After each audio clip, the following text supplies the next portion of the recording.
Приветствую всех, Авиор Воронеж! Сегодня замечательный день и прекрасный вечер. 10 марта 2022 год.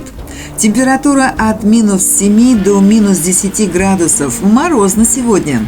К вечеру метель, как будто вернулась зима. Но так уютно, что хочется погулять по заснеженным улицам Воронежа. Всего один снежный месяц ожидает воронежцев, а потом все растает.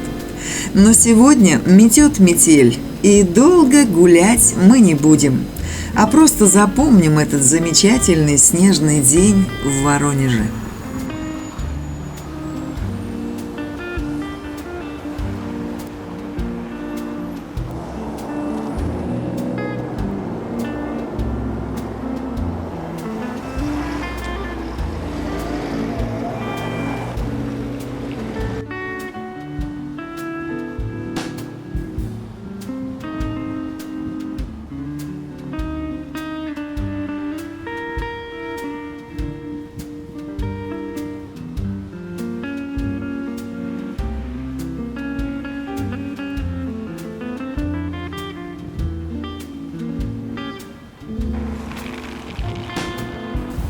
А на сегодня все. Всем спасибо за просмотр и до новых видео.